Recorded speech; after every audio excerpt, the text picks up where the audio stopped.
Principal, Monsieur le chef du deuxième groupe d'opposition.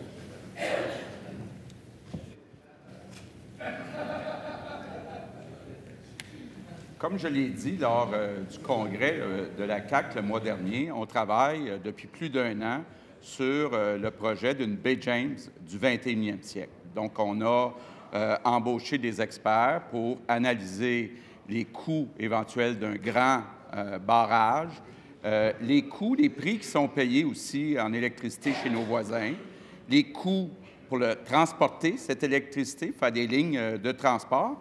Et suite à cette annonce, le premier ministre a dit « La CAQ défonce des portes ouvertes. » On travaille déjà là-dessus. Donc, j'aimerais en savoir plus. Hydro-Québec, actuellement, a des surplus. On a besoin, évidemment, de signer des ententes ambitieuses pour plus d'exportation d'électricité. Il faut avoir un plan, parce qu'un barrage, entre le moment où on l'annonce et qui est construit, on parle de 10 à 15 ans. Donc, il faut avoir de la vision, il faut avoir du leadership. Donc, ma question est claire ce matin. Est-ce que le premier ministre peut nous dire si oui ou non, il envisage la construction d'un nouveau grand barrage au Québec? Monsieur le premier ministre. Un jour viendra, Monsieur le Président, où il faudra augmenter notre... Oh, s'il vous plaît. D'abord, vous allez arrêter de vous interpeller là, dans ce coin-là. Et vous allez laisser le premier ministre... Ça va? Alors, moi non plus, je ne suis pas sûr d'avoir compris. Mais puisqu'on citait Kafka au début, je vais vous citer Malraux. Moi, j'ai l'espoir qu'on puisse continuer avec une certaine décorum. Monsieur le premier ministre, c'est à vous la parole. Oui, la condition. Oui.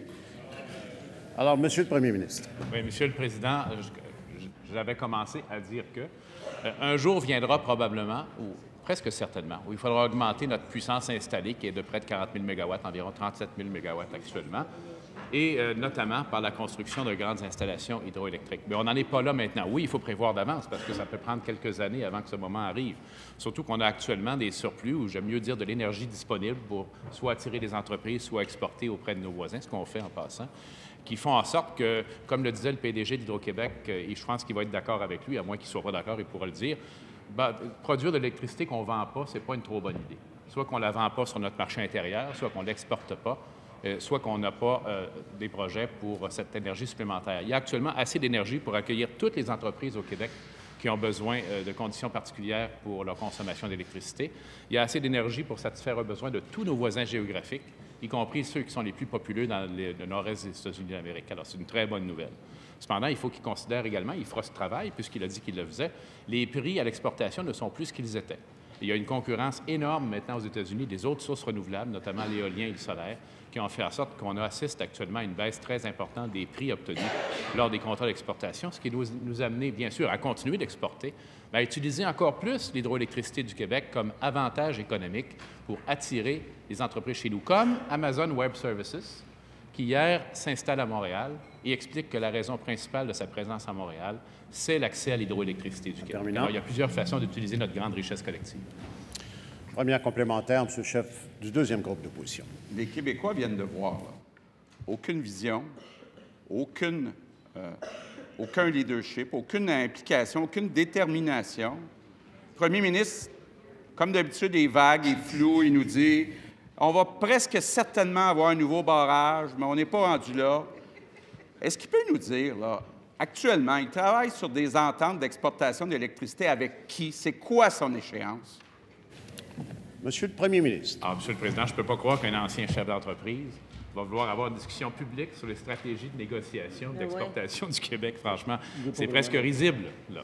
Je le trouve très injuste dans ses commentaires parce qu'au contraire, avec Hydro-Québec, avec la politique énergétique qui a été déposée, incluant cette loi qu'aujourd'hui on adoptera malheureusement en écourtant les travaux de la Chambre, il aurait été préférable que ça soit fait différemment.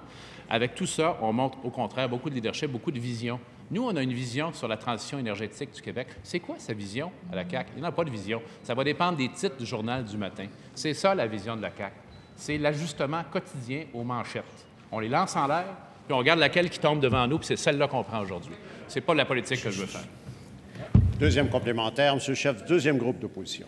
Monsieur le Président, le premier ministre nous dit que ce n'est pas d'intérêt public de savoir si je travaille sur un projet pour un nouveau grand barrage au Québec. Ce n'est pas d'intérêt public, là. Il faut garder ça secret. Quand le premier ministre va-t-il être transparent? Quand va-t-il nous annoncer si oui ou non on va construire un nouveau barrage au Québec? Monsieur le Premier ministre. Monsieur le Président, je crois modestement qu'on peut être transparent sans être stupide. On n'a pas besoin de donner au monde entier des indications et aux communautés du Québec dans les régions des indications précises sur telle rivière, ou telle rivière ou telle rivière.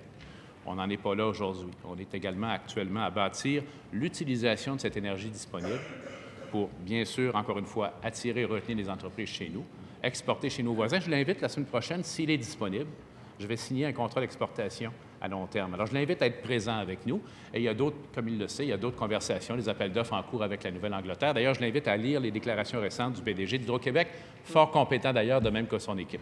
Alors, l'hydroélectricité, Monsieur le Président, c'est notre pétrole à nous autres. J'aime pas mal mieux ce pétrole-là que l'autre.